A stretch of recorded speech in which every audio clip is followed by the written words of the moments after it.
Hey yo, what's up sa inyo mga kapengyo? Nais ko lang palang magbigay ng opinyon dito sa laban nga nito ni Senator Manny Pacquiao versus Anpo mga kapengyo, no, na kung saan kita naman natin kahit round 3 lang talagang medyo nahirapan si Senator Manny Pacquiao. At mamaya-maya mga kapengyo, kasi nandito ako sa probinsya ng Nueva Vizcaya ngayon, maghihingi ako ng opinyon, no, sa mga tao dito dahil alam ko naman napakaraming mga nagko-comment, sinasabi ng iba, matanda na nga raw si Senator Manny Pacquiao, hindi na niya kaya. Meron naman iba, sinasabi nila na ano no, 3 rounds lang daw, kulang sa training itong si Senator. Ano nga bang totoo? Mahina na nga ba talaga o kayang-kaya pa ni Senator Manny Pacquiao? Pero para sa akin, sa sarili kong opinion, siguro kinulang sa training, no, etong si Senator Manny Pacquiao, dahil nga alam naman natin 3 rounds lang kasi yung laban, medyo bitin talaga. At nakikita naman natin na nangingibabaw talaga yung mga suntok ni Anpo versus dito kay Senator Manny Pacquiao. Pero ganun pa man, lumalaban pa rin yung ating pambato na si Manny Pacquiao, no. Kitang-kita nyo naman kung paano pa rin niya ginagawa yung best niya para mapanalo at para mapasaya tayo lahat ng mga Pilipino. At tara mga kapengyo, mag-interview nga tayo ng mga tao dito, ilan-ilan mga tao dito sa bayan ng Nueva Vizcaya. So yan mga kapengyo, no, meron na tayong nakita na pwede nating ma-interview. Ito si Engineer, si Tatay. Tay, ano pong, nakita nyo naman siguro yung laban, no? Ano pong opinion nyo dun sa naging laban niya dun kay Anpo versus Manny Pacquiao? Para sa akin, yung pro na yon pwede pa siyang lumaban ng ano, sa pro lang. Pero Oo. yung labanan na yung may belt na, siguro Hirap. mahirap na. Oo. Oo, yun. Pero yun dun sa laban, Tay, ano napansin nyo? Mabilis pa rin si Mabalis Pacquiao? pa rin siya, kaso lang, bata ang mga kalaban niya dahil matanda na rin na Matanda katulad na ko. rin. Okay. Oo, kaya doon na lang mag-focus sa kanyang ano. Yan. So kayo, Engineer, sabi ni Tatay, pwede pa raw si Pacquiao Hindi. lumaban sa pro. For my Sa'yo, information sa'yo, naman, for my information naman ay, yung nakita ko naman yung laro ni Pacquiao. Kasi may edad na siya.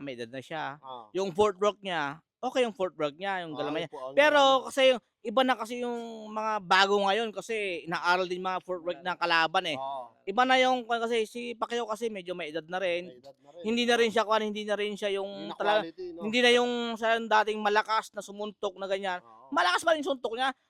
Todo yung suntok niya malakas pa rin pero iba na rin kasi yung footwork, moves and the suntok niya. Oo, yung speed. Combination na yon, yung Oo, combination oo. na yon, kung nag-combine yung tatlo na yon, ma-knock-out yung kalaban. Oo. Iba na kasi ngayon eh, kasi si Pacquiao may edad na rin.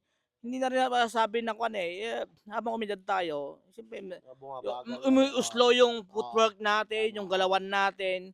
Yun, yung hindi na rin tayo yung talagang pangmalakasan na. Oo. Si Pacquiao talaga, he need to retire on boxing career. Hindi na talaga pwedeng he's already a billionaire. Oo. Oh, he's already a Wala nang billionaire. dapat Why patunayan. why no you are already a 8 times World champion. world champion, 8 career champion Oo. belt. Oh, why you need to prove na maging champion ka pa within 9 career? Oo, In 9 totoo. division, di ba? Totoo. Wala You nang dapat already in 8 patunayan. decision. Oh, you already prove it in the Philippines na Philippines, yes. you are already in a 8 division champion. Oo. Why ano bang kailangan mo patunayan? Tama. You're a Filipino. We're a Filipino. Oo. Oh, champion na tayo eh. Saan ka pa pupunta? So para sa iyo, Engineer, laban pa sa pro o hindi na? Para sa akin, hindi na sila lalaban. Kasi yung mga pro, malalakas na yan. Pinag-aaralan. Kasi inaaral din yung footwork ni Pacquiao yan. Kasi si Pacquiao, legend yan. Siyempre, aralin nila yung mga galawan ni Pacquiao. Yun ang gusto nilang yun ang gusto nilang yun ang gusto nila na tularan yung galawan ni Pacquiao Tama. to knock out the opponent. Yes. Oh, yeah. Yun ang totoo niyan. Si Pacquiao, legend na yan. Yan ang tinutularan yung mga footwork niya, galawan niya, moves niya. Ginagaya na yan.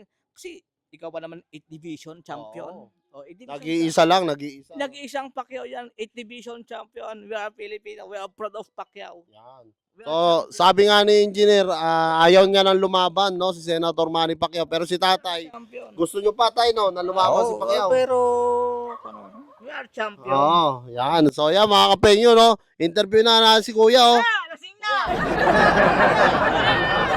Ito sa laban ni Pacquiao, ito yung na-knockout, oh. Ano yan? Ano yan? Bossing, tanungin lang sana kita dito sa laban nga ni Senator Manny Pacquiao versus Anpo, yung Hapon na MMA fighter. Napanood nyo rin po ba? Oo, napanood ko kanina-kanina lang. Yan. So, ano po yung masasabi nyo dun sa laban sa nasaksihan nyo? Parang meron pa rin yung footwork ni Pacquiao pero medyo mahina na eh. Oo. Dapat na rin si Pacquiao kasi wala na rin naman siyang patutunayan, di ba? Oo. Nakuha niya na rin lahat. Siguro Tsaka dapat yung galaw niya, Oh, yung galaw niya medyo bumagal na. Wala na yung dating speed Na na Manny Pacquiao ng talaga. Manny Pacquiao ng mga 30s niya. 30s, oo, Oo. totoo. Ngayon kasi 45 versus Tsaka 28. bata yung malakas din yung Malakas kalaban yung niya. kalaban niya, May no? kita talaga sa mga Nadadama niya. body shot talagang naiinda si Pacquiao. Naiinda, oo. Tsaka naalog siya, no? Naalog siya. Yun nga eh. Palagay nyo boss, kung umabot ng 10 rounds, 12 rounds yun, palagay nyo tatagal pa yung senator natin? May tulog siguro tayo rito. Pag kung umabot ng 12 round, Oo, no? baka matalo siya. Kasi boss, sinasabi ng iba, hindi daw masyadong preparado si Pacquiao dahil nga round 3 exhibition match lang. Naniniwala ba kayo doon o talagang yung edad na niya yung lumalabas doon? Siguro talaga yung edad yung na ron yun, factor na. no? Oo. Hindi sa training, no? Wala na sa. Hindi na rin kaya siguro ng katawan niya kasi bugbog na yung katawan niya. Oo. Ilang taon na rin nagbo-boxing. Oo, tsaka dami ng laban, nasa 70 plus na yung laban niya. Plus na laban niya. Siguro iniinda na rin ng katawan niya. Kaya, 45 na rin Oo, 45 45 years na rin old. si Pacquiao. Dapat dun, wala naman na siya patutunayan. Champion na siya. Yes. Pero kung kayo tatanungin ko po, palagay nyo, pwede pa lumaban sa pro o hindi na? Nako po, kung sa akin lang dapat hindi na rin para konting ingat rin sa katawan. Oo. Mamaya maging cancer pa eh. No? Maging parang kay Ali Oo, di ba? Nanginginig na. Iinginig na. Yan, maraming salamat sir ah. Salamat, salamat. Kaya mga kapengyo, no, interviewin natin ng Cesar Montano ng Nueva Vizcaya. Bro, ano masasabi mo dito sa laban ni Manny Pacquiao versus sa Hapon na si Anpo? 28 years old versus 45 years old. Ano sa palagay mo yung naging performance si Pacquiao dito? Para sa akin okay naman. Okay Oo. si Pacquiao. Kaya pa rin sumabay sa mga bata Mga na bata, oo. mga bata. Kahit UFC fighter 'yun ano naman yung kababayan natin. Active pa rin eh. Active pa rin. Kaya pa rin niya. Kaya niyang Oo. tumanggap tsaka maganda pa rin yung counter punch naman ni Pacquiao. Oo. Mhm. Tsaka doon bro sa 1 to 3 rounds, nakita mo naman sa 3 rounds, 'di ba? Sabayan talaga sila. Sa palagay mo, kaya pa talagang sumapo ni Pacquiao ng mga suntok na malalakas na bata? Kaya pa naman. Kaya nag-open nga ng kamay pag ibig sabihin na tinatanggap. Kaya niyang tanggapin yung suntok ng ng Oo. kalaban. Oo. Tsaka kita naman natin sa laban, talagang nakikipagsabayan, hindi papatalo. Oo, yun ang maganda sa kababayan natin si Manny Pacquiao. Pero sa palagay mo, kung sakaling tumagal ng 10 to 12 rounds yun, palagay mo kaya ni Pacquiao yun? Mas maganda pa nga sana para nakita kung sino talaga yung tunay sa Stamina, kanila. no? Oo, Yung stamina. sa stamina. Kahit matanda si Pacquiao, kaya pa rin yun. Oo, tsaka doon talaga kasi magkakatalo yun mga kapengyo, no? Doon sa stamina. Tama rin si Putoy. Kasi doon makikita yun kung hanggang saan yung tuhod nila, di ba? Oo. Oo.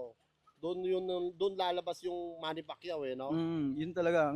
Pero pag umabot sa 10 round, sa 12 rounds yun, baka sa palagay ko lang, baka hanggang 10, baka hindi abot yung hapon dun eh. Oo, baka tumiklop yung Hapon kasi nga UFC fighter yung Hapon eh. Tsaka kitang-kita naman natin, gaya nga na naging opinion din ni Putoy, talagang sumasabay pa rin si Senator Manny Pacquiao. Sa palagay mo bro, pwede pang mag-professional o hindi na?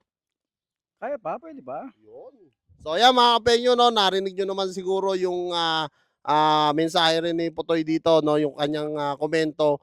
So i-comment nyo down below mga kapenyo kung ano rin yung mga opinion nyo dito sa laban nga ni Senator Manny Pacquiao.